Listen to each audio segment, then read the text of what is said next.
Good afternoon. Well, I'm not burning today because we've gotten quite a bit of rain. All the leaves are wet.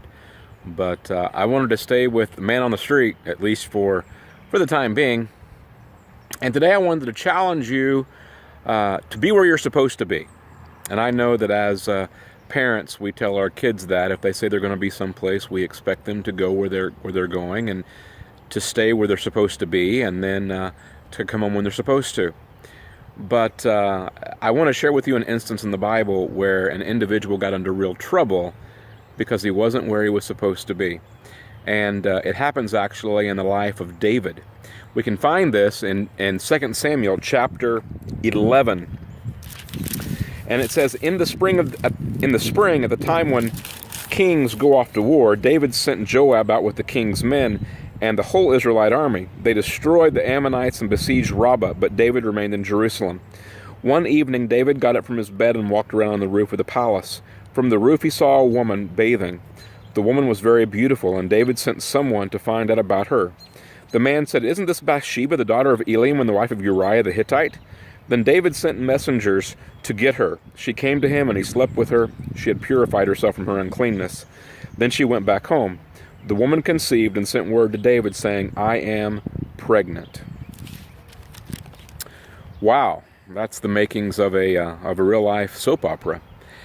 We find that King David is up on his roof, and he's surveying his kingdom. And, if I were king, I might very well do the same thing.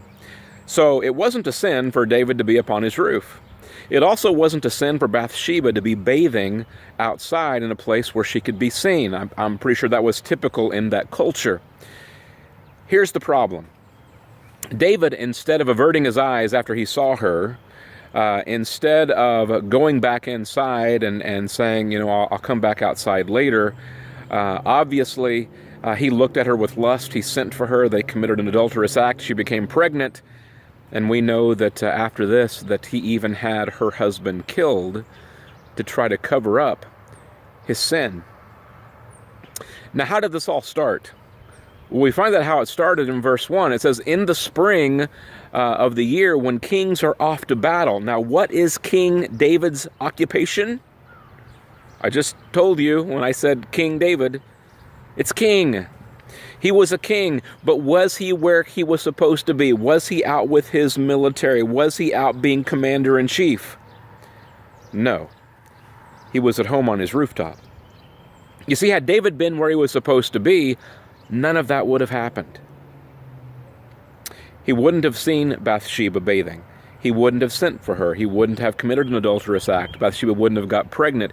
He would not have set Uriah up to be killed had David been where he was supposed to be.